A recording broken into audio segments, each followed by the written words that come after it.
we're bringing you all you need to succeed in the real estate business. It's Spilling the LT, brought to you by Lawyers Title, telling you what it's really like to work in real estate.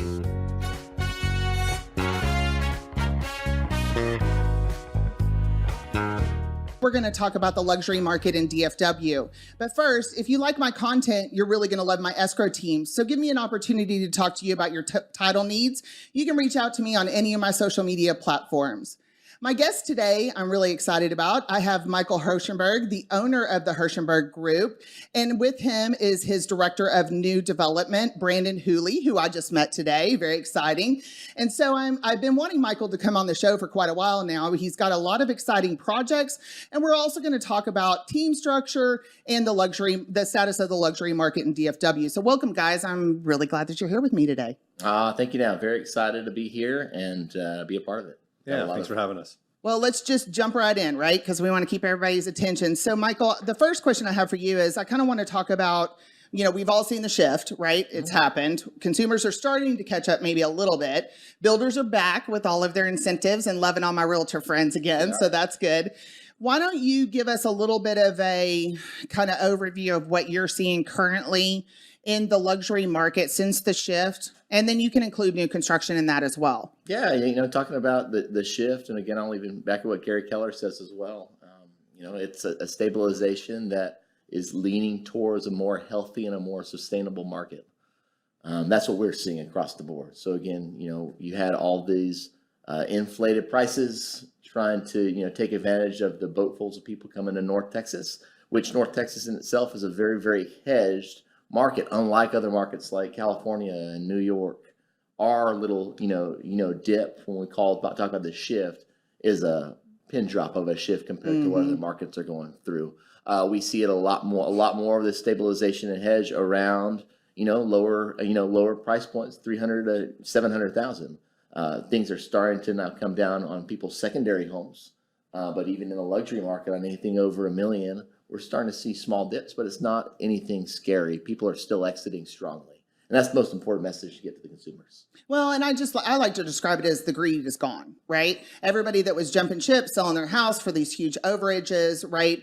Just to move and capitalize on the current market, that part is kind of over. We've got serious buyers and serious sellers. And we're still getting serious buyers and serious buyers under contract right now, and sellers are wanting to make money.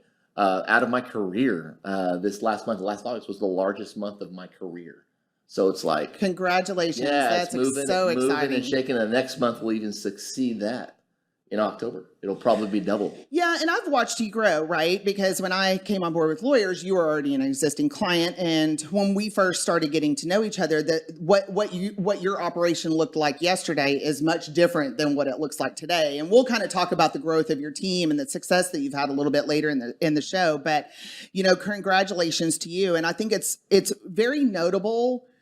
And I said this on our way in that you're one of my only luxury clients that are able to get high-end luxury deals under contract right now. And that's extremely impressive and a big deal for you. So, and obviously a big deal for our partnership. So you got to find the deals. Some people call me a hound dog, and I'm okay with that. I like that. Elvis Presley fan. I like that. Yeah. So talk to me about, have there been any challenges that you faced in the luxury market, and how have you kind of overcome those? Oh, for recently? Sure. For sure, there's been challenges. I would say that, the buyer pool that was maybe taking the financing approach, they've hesitated, especially with everything going on with interest rates.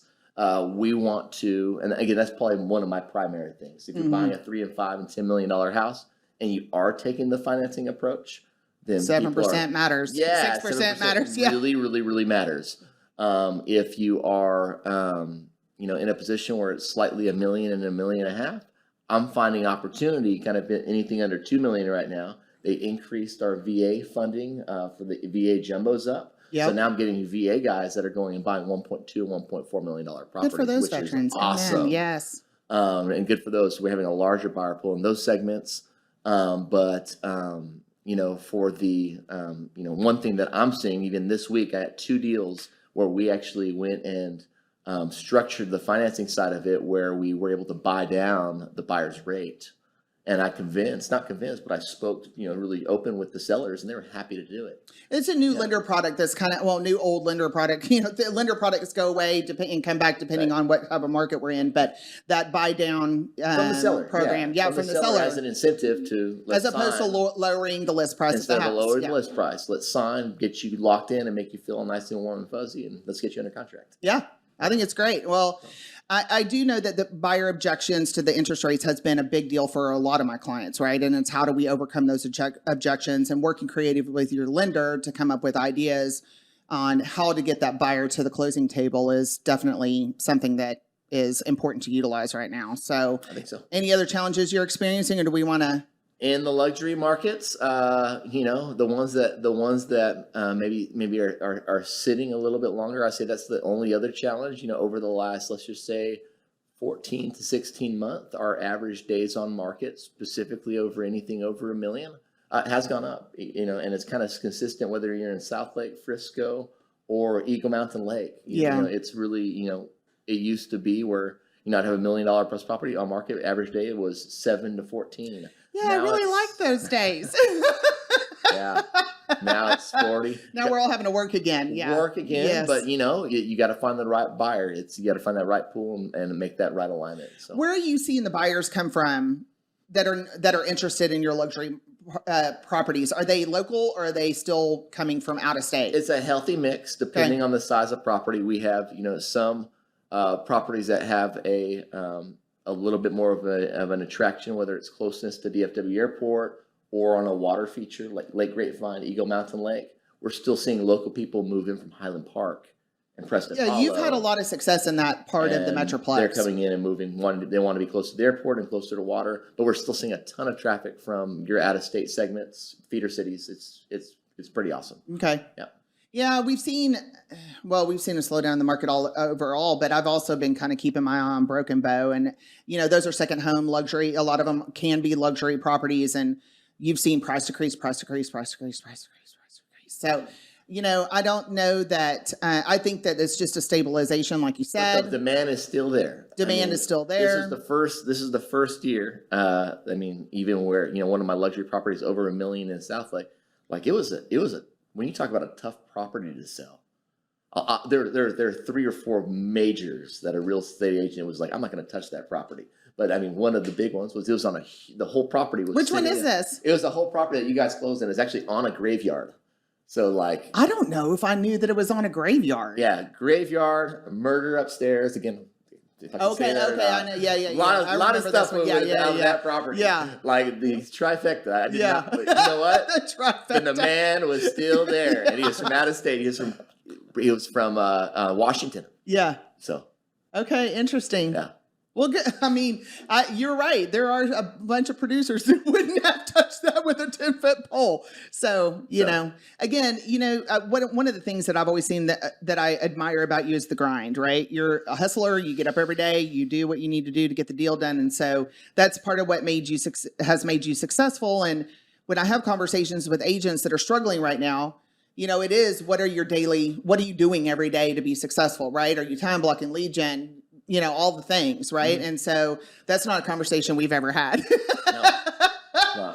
So why don't we talk about some of the exciting projects that you guys are working on right now? Brandon, do you want to kick us off? I know we've got 3 that we want to kind of showcase today, and I want you guys to also talk about your approach with these projects. Okay? Yeah, thanks, Tamera. I guess maybe really to start off with, we'll talk a little bit about the approach. Really, it's a real consultative approach, a little bit different, I think, than traditional, right? So really what we're doing is we're looking at taking from the landowner all the way through working with developers and builders that we have close relationships with, developing communities, developing properties, even working with the cities to get those plat designs and the plat approval and all that, all the way through to actual final home production and sell to the end consumer. Your end user, and your end user is not just your buyer coming from out of state. Your end user in this example, from what we're seeing, is even from your out-of-state investor that is coming with out-of-state investment money. They can take part in the development. That's right. Exactly. They can take part in the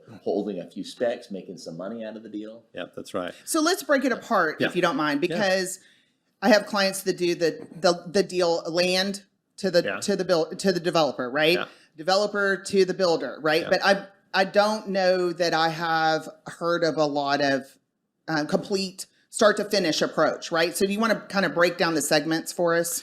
Yeah, for sure. I mean, one of the things with the Hershenberg Group is we're not, scared to get into anything, right? Really digging into, opportunities that exist. And so we've got lots of land listings, and we've developed those land listings through relationships that we have with, buyers and sellers. Actually, a lot of our clients have other properties and investments and things. We've been able to, work with them, not just on the purchase of maybe a new home for them, but also some selling of their own land. We have developers that we work with specifically that also are out searching and digging, and we help in that process to dig for those diamonds, if you will, those pieces of property that maybe from the outside doesn't look like it might be, where it needs to be. But as we dig into it, the numbers work, and we get them into that development side, and then we partner them with builders, right? And so having this, we were talking a little earlier today about a variety of builders that we have that we've been working with to really align them with the developers, with those lands, with areas that make sense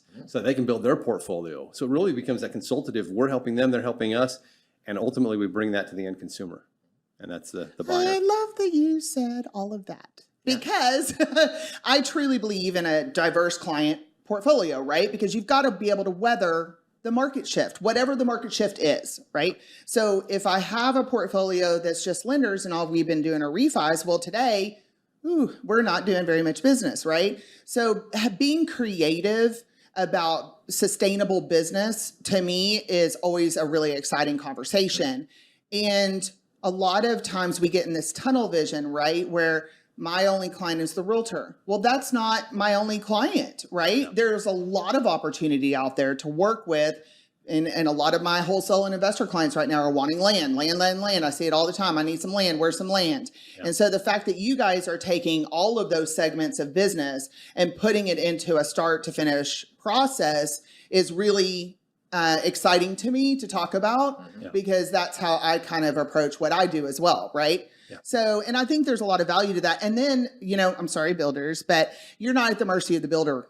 No, right? We're because we're partnering with correct, the builder. And I really like that the opportunity because the last couple of years the realtor's been at the mercy of the builder, right? We don't have enough product, and we've got lines of 100 people, and we don't need you, and we're slashing commissions, and no more. We're not even going to return the phone call, right? You're partnering with them in a way. You're creating need. Not just for yourself, but whoever it is that you're working with. And I really, really like that. I think it's going to turn from that whenever we start, again, the builder alliances that we do have. We're going to be just pushing and shoveling a ton of business their way. That's right. Over that's what we'll call it the next 1 to 4 years. What's going to happen when it shifts back?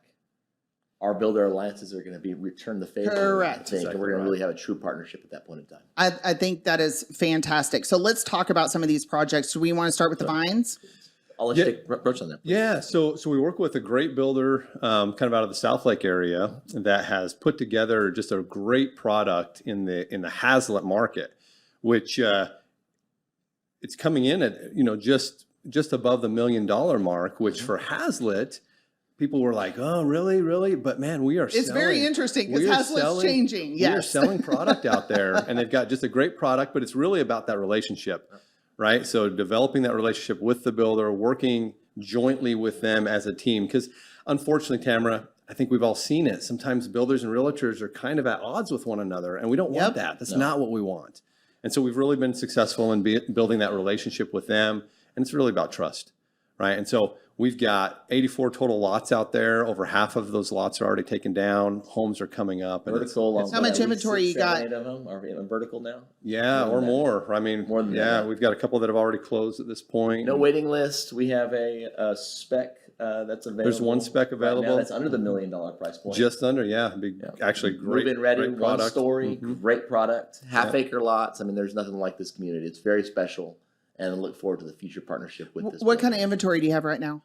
So we've probably got another 40 lots or so that are available at the moment. Some of those are being taken down as we speak. So if you want something, come in and give us a call. But yeah, it's a great product. It's a great process. You really get to, as opposed to having something chosen for you, This is a product where you actually can come in and choose and be, I would call it a semi-custom. Okay, right? that's what I was going to ask you. Semi-custom, but you have your own interior designer, given to you right at the start. She's helping you make those really great selections, but also they're really doing a good job on bid management, making sure you're not going to get cost creep. Okay. And that's one of the problems that we've seen over the last 2.5 years is you go under contract for X and then all of a sudden you get a phone call a little while later and the price might be a little different. So what does build out look like at the Vines? Yeah, so the process typically is, a lot deposit. It's a $5,000 fully refundable lot deposit. And then you actually get in and design your house, right? Once you design your house, then that lot deposit becomes earnest money, right? Because now you're doing floor plans and all of that. And then you actually, like Michael was saying, you work with interior and exterior designers to build your house. Not the builder's house, but your house.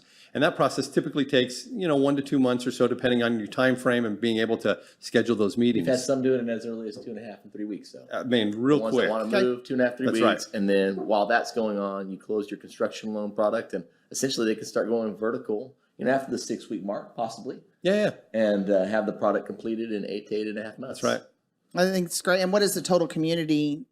And how big is this community? So Did you say that already? I'm sorry. 84 half-acre plus lots. Okay. Yep, they're sitting up kind of on the mountain, if you will, the ridge, the hill in Hazlitt.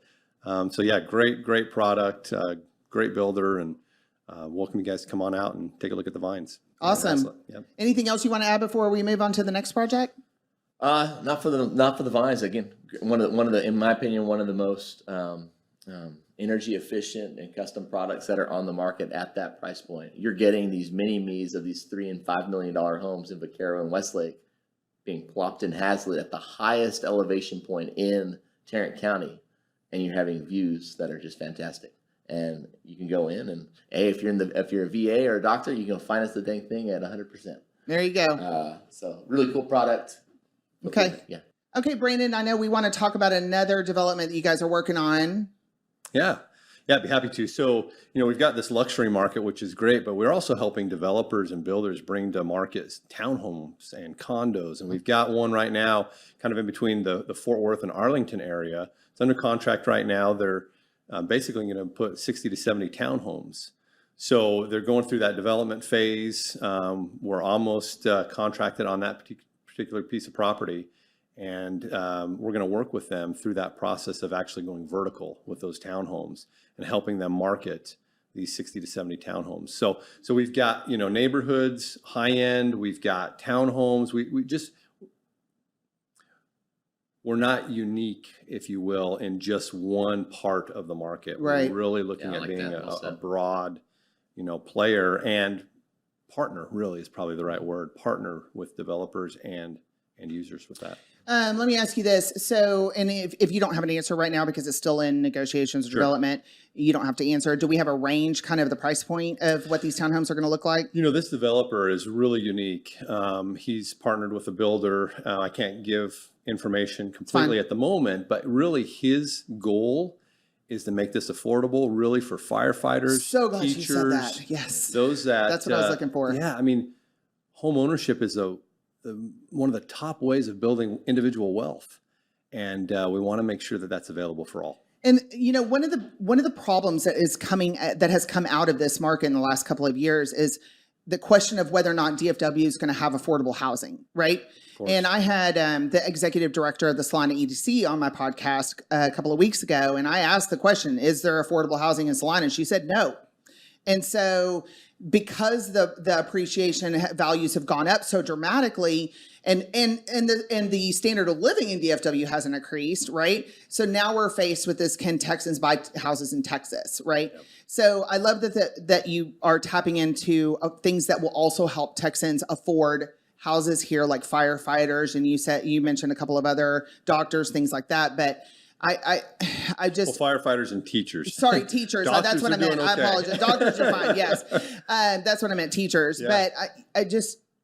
But I grew up here, right? And so I have a lot of passion for Texans being in Texas, right? And so I love the fact that there are projects coming in line that people will be able to afford. So we'll get some more information on that one as you guys move forward. And then Michael, I think we have one more project we want to talk about. Yeah, on the luxury side. So Denton County is one of my favorite playgrounds to be in right now. There's a lot of exciting stuff. Tell me why. So I didn't realize that. we have a lot of exciting stuff. I'm not going to go into too much details, but pretty much, between 800 of 1,000 doors coming to Denton County. Isn't it so incredible, the growth in Denton? Next year or two as that gets built out.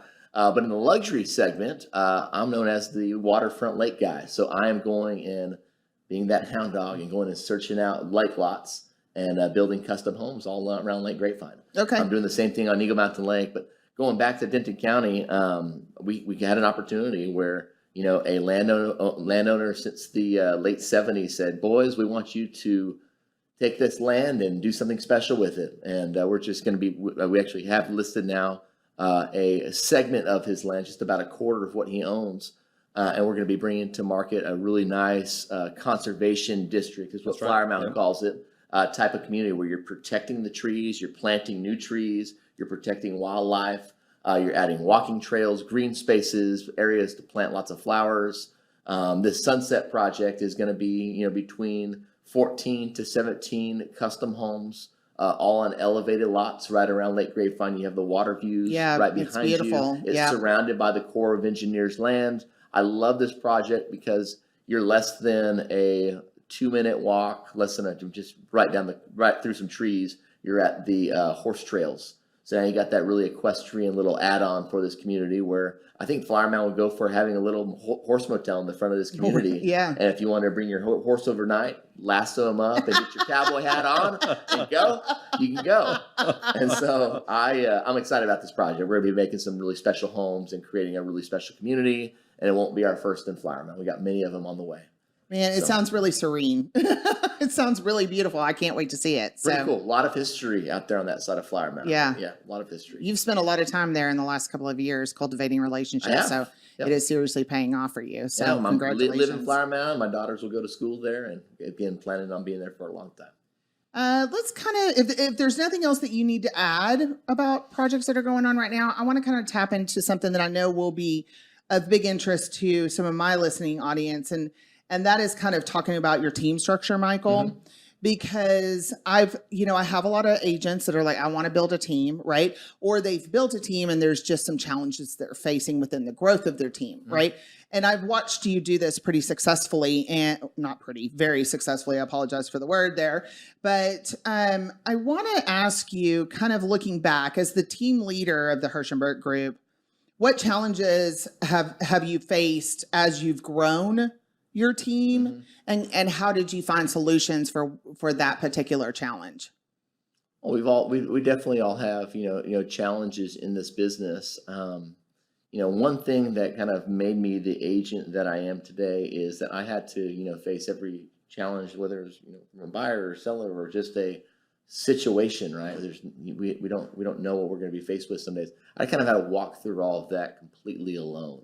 And I think that's what makes my team a little differently in the sense that I really kind of am starting to build really strong trust with each of my agents by being there to walk through them for a given situation. Kind of give them my approach on it, let them know really what real estate law says about it, but then how I would really, maybe overcome that scenario if I were to be hit with it again. A lot of teams out there don't, trust their agents on the listing side. If you're on my team, you're going to be working the listing and the buy side, or you're not on my team. I love that you do that because that isn't necessarily a normal course of action when you grow a team. It's not, but it's all about, again, building trust with one another so that we can go and then start building trust and relationship with our buyer and seller clients as a team. Why? We're giving an abundance of service at that point in time together. And with good service comes, again, multiple referrals and the chance to help that consumer in different cycles down the road. Well, and I've spent enough time with you guys, of course, that I can tell that you are a very close-knit operation. And some of the signs that things aren't being as successful are as heavy turnover. And you have not had that on your team. And so I find that there's obviously success in what you're doing, because I've watched teams that have had turnover as much as once a quarter. And that's a lot of cost and a lot of effort It is, and again, it's all through executive coaching right now, where I have a formula essentially set up where you're going to go through a 30 and 60-day trial with me, and if you don't have the ability to come to the table and be a part of this and be a team member, then it's just not going to be a good fit, and we're going to leave as friends. Yeah, and that 30, 60, 90-day trial period is something I'm seeing that more teams are starting to adopt to make sure everything's the right fit, on both sides, right? And so, and you definitely need a group of hustlers right now, because this market, we're all having to work again, right? We are all having to work again, but again, I think with the team approach, I think that again, as the market starts softening up and sellers are getting a lot more comfortable, I'm going to need the boots on the ground to be able to take in the abundance of opportunity coming into the spring market again. So right now we're grinding through, like you said, but we're pulling in and shaking the right trees and bringing real opportunity to the table. Do you mind sharing how you're finding talent? It's similar, online search sites that kind of approach out to others, but Okay. alliances have referred me some, folks as well, people that, I've worked with. They know the type of person that I'm looking for. Nothing really kind of special on, going and looking for talent. Do you want to explain to everyone what roles you have on the team right now? Yeah, so I take more of the role where I let a lot of different people take their own lane. Again, my agents take their own lane. They're out there, looking for opportunities in the listing and the buy side. They're cultivating, nurturing their relationships within their own segments.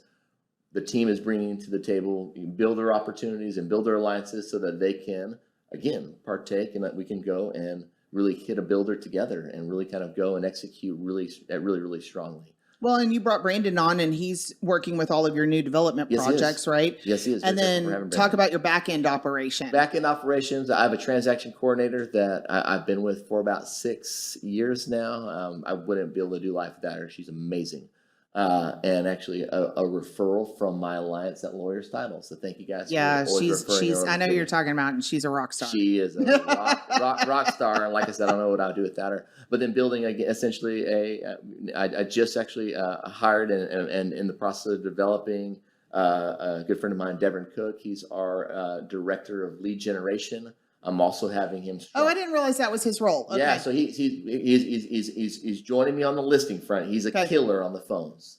I've already heard about his. Yes, I've heard about him. I heard about him at Mega Camp. Killer on the phone, but he wanted to really kind of take this approach to kind of help really build processes in place so that when the wave comes of good business and good opportunity, we're going to have the systems in place to really execute strongly on them. Sounds similar to an ISA role? No? No. I have my ISAs. I have 5 ISAs, four OSAs, which are out of state, and 1 ISA that is here in state. Okay. But Devin is kind of that. He really kind of keeps my ISAs accountable. We're on coaching calls with them twice a week, just firming up their ability to convert, and then hearing really what the objection of the week is. But it's all about the systems. So just really firming up on that piece.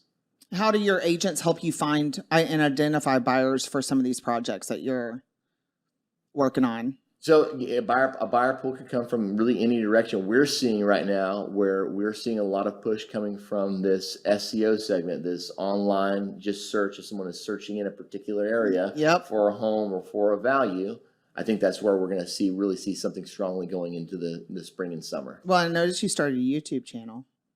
Yeah. Someone I'm managing my YouTube channel right now. Yeah, and I'm seeing the videos. Yeah. So, and you've had team members on them as well. It's not just been you as the star of the show. You've highlighted a lot of your team members and started bringing in some of your partners too. Market education. We have a team member. We have not a team member, but another fellow broker that's in our office, and she's missed out of state. I think 100% of her business that I say. She's just a rock star YouTuber, and so I got big goals on my YouTube stuff, which I hear you. One day. I hear you. And look, it's a very successful platform for moving real estate. It is right now. So any advice to our listeners? Yeah, if you're going to start a team and you're just 1 or 2 agents, definitely start with the transaction coordinator. If you step up and you're heavy on the listing front, even with 2 agents, I would absolutely recommend hiring a listing director or a listing manager that can solely focus on every piece of the listing and making it perfect. From marketing to executing the day it goes live to everything in between. that's a crucial role for us. I'm really, really proud that I've been developing a team member of mine to that role for the last few years. The details are super important right now, right? Well, and if I could add, Tamera, Yeah. one of the things that we've talked a lot about partnerships here. One of the Yes. things that Michael does really well is partnerships, not only with those outside, but also those inside, right? And so he's giving people within his team opportunities to stretch and to push. I mean, To develop. and develop essentially. Yeah. And ultimately, one of the things about Michael that I really appreciate is he's got this humble confidence, very confident and a go-getter. We've talked about hound dog, Yeah. but he's also humble. And I'll give you an example. So I was training one of the new guys, and I see Michael's truck, and I go over there, and Michael, hopefully it's okay I share this, he had messed up his shoulder a little bit in a skiing accident. He's out there with a sledgehammer putting in flags, and he's got two of his teammates that are sitting over in a house. I'm like, Mike, give me that thing. What are you doing, man? So don't be afraid to get in and do. And that will garnish more loyalty from a team than anything else. And Michael does that great. There's nothing that he won't do himself. So Door knocking starting next week. we've done that. I know it's a great time to start door knocking again, right? Back to basics. That's Nice what we're and cool talking out. about right now. And I agree with everything that you said, Brandon. And I think, allowing your team members to flex and grow and obtain opportunity on their own is one of the biggest things that will create longevity with your team members, because that's one of the things that I hear about on a regular basis is the team member says, well, I learned everything and now they're just taking a split, right? Yep. And I don't want that. If I'm not doing my job to continue to grow and cultivate and push, next year we're going to close $250 million in real estate. If I don't, you can throw a pie at my face on a stand. And if you do, we're probably going to go somewhere fantastic and celebrate. When you do, not if. I want to get to that point, but that's not for me. It's for my team members and seeing their lives change. That's what this is all about for me. And I agree with that, Michael. I mean, I feel the same way about my escrow team, right? I have to go out and do my job every day because I have to help make sure that they're successful and they get to eat and provide for their families and grow and be successful too. So being a part of a team and making sure that the people that are around you that are part of your team are successful is just, it's the way that it's got to be. it's key. Real rewarding. It's key Real for rewarding. sustainability, It is. for sure. Yep. And not only is it the development side, but then they know that there's a net. Yep. Right, there's somebody there just in case, and that's where Michael does a great job. All of his experience he brings to the table. Throw you out there, work at it, see what happens. But you've got Michael if you need to. You've got a net there just in case, so you don't feel like you're kind of on an island. Really, really key, and appreciate Weird that. experiences this year from just things that I've just dealt with as an agent. Lisa called me, one of my team members. She's like, "Yeah, Michael, we got an issue. We have 4 cows and 2 longhorns walking down 1171 in Flower Mound. Welcome to Texas. These are our cows and our longhorns that we put on for a client that they hired us to do that." And so Wait, whoa, don't skim over that detail. So the client was like, "Yeah, I want this land. I'm going to hold it. I'm going to make $1 million on it, whatever the dollar amount is. I'm going to buy it for a short-term investment, and I want to have my exemption in place, but." Let's get this sold. Let's get some cows out there and some longhorns. And they asked you. So we, not me, my wrangler or cowgirl, Lisa Elliott, went and got some longhorns for us and got them out on the property just with a phone call. Like, she knows everybody in that ranching world. And they escaped. Bandit was his name, actually. Appropriate. Seems appropriate, yeah. I mean, what we won't do for our clients. But I was out late. 8:30 at night, 9 o'clock at night with the city Flashlight manager. and looking around. And these people that were just real upset that the cows were out. Oh, my goodness. Yeah, well, I'm sure you're going to have a lot more of those kind of stories. Again, it never ceases to amaze me what we do to make sure that our clients are happy. So no limits, right? No limits at all. No limits. Well, I think this is a great place to stop for today. So thanks, guys. I really appreciate you being on the show. I'll be excited to have you guys back as we kind of move down the road with some of these developments. And so again, just thank you so much for being a great partner to us and great friend and being my guest today. So thank you for tuning into another episode. Again, I'm your host, Tamera Gaede. If you like my content, you're really going to love my escrow team. So let's get a conversation going about your title needs and make it a great day.